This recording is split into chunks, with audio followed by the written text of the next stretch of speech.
Canada. Sorry, would you say that again, please? My name is John Boone. I'm a lawyer in Vancouver and a member of the Federal Liberal Party, and we worked very hard behind the scenes to make sure our caucus supported the federal resolution, and I'm very proud of that work.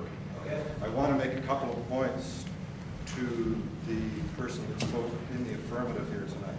Number one, you made a very flat-out statement that the Afghans had rejected this occupation. Literally every single poll contradicts that statement. I'd like you to comment on that. It's the same problem at a conference in Ottawa, where Mr. Dewar, the foreign affairs critic for the New Democratic Party, stood up and said, we should be listening to the people of Afghanistan. And I got up and I said, I absolutely agree. We should listen to the people of Afghanistan, and we should stay because we want them to stay. The second thing is you only talk about negatives. You ignore the fact that infant mortality in Afghanistan, I believe, is down about 30%, which I think is a tremendous achievement. You base much of your argument on the issue of warlords. And I don't necessarily disagree with you on some of those points. I mean, a lot of these guys I wouldn't invite to dinner. They're not the kind of people that I would want to associate with. But your comments are, quite frankly, a little bit naive. I think you're ignoring the fact of a tribal system.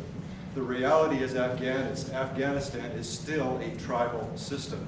And people elect these people because they represent their tribe.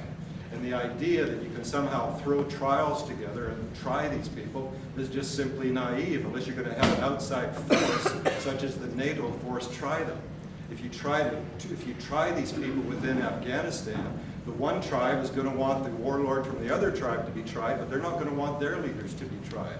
So I can't think of anything that's going to end up in a civil war faster than if you did that.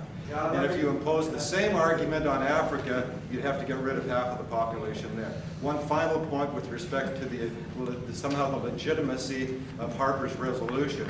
If you're going to reject that because it's a minority government, you'd also have to reject Medicare, EI, and CPP because they were all passed by. They're all good points. To answer, we've got a lot of questions, but I have a question for you. If it's true that infant mortality is down by 30%, to what is that attributed? Are you saying that it's the NATO occupation that has somehow helped infant mortality recede? That is the conclusion that others have drawn. Okay, I'm just asking. Okay, go ahead. Answer.